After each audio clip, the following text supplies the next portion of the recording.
Okay, the time is the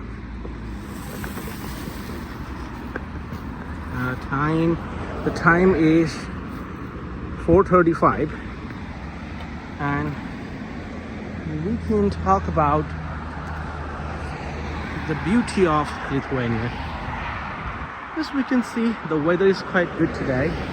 I can understand why the weather sounds like 15 degrees and in Google it shows 9 degrees. Well, such thing happens. So technically it's 9 degrees and it feels like 15, which is also good.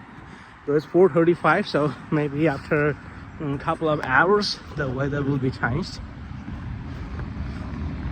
The moment the time comes, the bald guys are also going passing by. So whenever the winter time comes close, you will see the leaves on the field.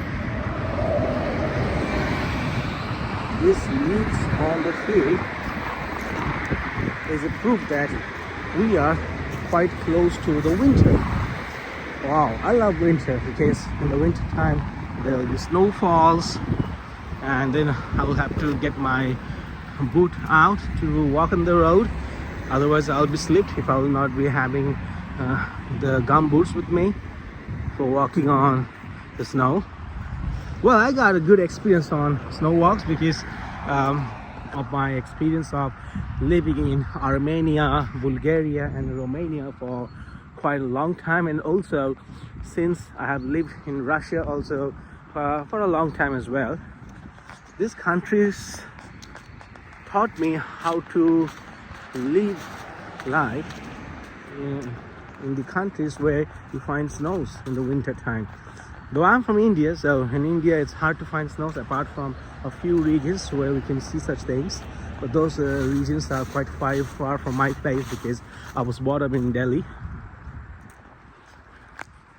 Good thing is that nowadays in most of the countries you will find this thing.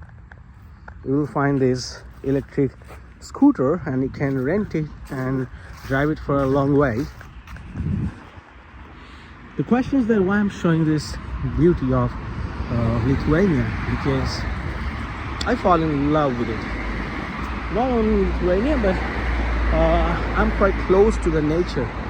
Nature teaches us a lot of good things, and nature makes us a human.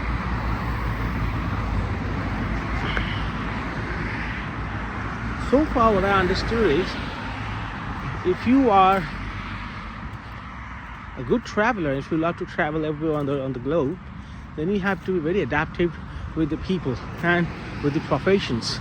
Especially a traveler unlike me has no exact profession, because I cannot go to Algeria and tell them that I want to be an astronaut. No. When you don't understand someone's language and when you are not aware of someone's culture, then you cannot expect that culture to accept you. So in order to get an acceptance, you have to learn their culture, and most important, you need to learn a language, their regional language, because most of the good or high paid jobs or skilled jobs can be found in the local language. So when you only can speak in English, Spanish and Armenian, then you need to understand that, all right, you have to go through the unskilled jobs as well, because when you travel around the globe and you're not the son of King Midas, so you need to go for some part-time jobs as well to make your money in your pocket so that you can plan the next travel also. So this is what I learned. A person needs to be very flexible. If you are quite flexible, then for sure the whole world is yours. I can say only that. Flexibility is very important so that you can travel everywhere on the globe and you will see the beauty of every place around the world, around this globe. I want to travel different more places, especially normally people wants to go to the United States. People wants to travel to Canada, US, maybe United Kingdom, Ireland, most of the English-speaking countries. But for me, I want to go to the opposite countries. I want to travel the other countries where I can find what I always expected to see. For example, I want to travel to Mongolia. In Mongolia, you will see completely a different landscape. You will see that apart from Ulaanbaatar, the remaining place in Mongolia is fully empty. You will only see the Mongolian sheep, Mongolian cows everywhere, and some nomads, Mongolian nomads. You will find their family after, like maybe one family after every 2 kilometers. The way they preserve their items in their natural fridge is awesome. Can you imagine that Mongolian people build their natural fridge with a lot of icebergs, and then they start putting their stuffs in it so that whenever they want, they can use their stuffs from their natural fridge. Of course, the temperature is too low in Mongolia, and that also helps them to keep things in a natural way. On the other hand, traveling to Mongolia will give you more good experience, because in Mongolia you will find an aluminum statue of Genghis Khan, and Genghis Khan statue that is in aluminum in Mongolia is one of the biggest tourist attractions of that country. I want to quote a few words stated by the Mongolian leader Genghis Khan once. He once said, "I'm the punishment of God. If you will never make a sin, then God will never send me to punish you." These words were said by the famous leader of Mongolia, Genghis Khan, in the early ages, when he conquered almost the full Asia and a few parts of Europe as well. There are so many good leaders. Napoleon Bonaparte, Mongolian leader Genghis Khan, and also Alexander the Great. Well, I was in Thessaloniki, and Thessaloniki is another city in Greece. When I went there, I have seen the remains of the Alexander the Great. Very, very funny thing. The name Thessaloniki is actually the name of Alexander's sister. Alexander's sister's name was Thessaloniki, and that city, Thessaloniki, was named after Alexander's sister by her husband. Alexander has a very good history.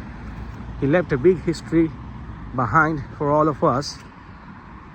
Today we are learning it, and we are understanding how the ancient Greeks used to be like, or how the ancient Macedonia used to look like.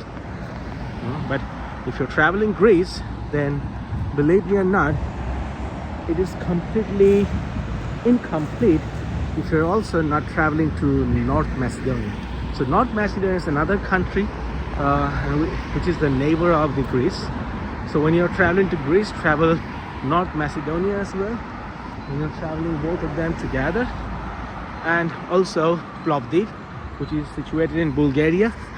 You will be able to understand the full ancient ancient Greece, because ancient Greece used to comprise with a few more parts that are no more the parts of Greece, the modern Greece, and they are Plovdiv, which belongs to Bulgaria, North Macedonia, which belongs to North Macedonians, of course, because it's a separate country, and also Istanbul, because a few parts of Istanbul used to be the part of the Macedonian Empire in the ancient times. So if you visit there, you will be able to understand how the ancient Greeks used to be like. So this is the right now is 4:45, and in 4:45 you can see how beautiful Lithuania is. few days before, I have made a short video about the nighttime of Lithuania, and the nighttime also looks exactly like the day. Can you see there are less people roaming on the road, and I guess that during the winter season it will be completely zero, or might be close to zero. Yes, Lithuanians are very advanced people, and they are very highly civilized. Unlike Germans, they're quite civilized like Germans, and Lithuanians, Latvians, Estonians are the peaceful people also. This is very important to understand. So now I am in front of the bus stand named Baltopii. Then I will get my bus now. Once again, thank you so much for watching, and thank you so much for watching these wonderful landscapes of Lithuania. See you again.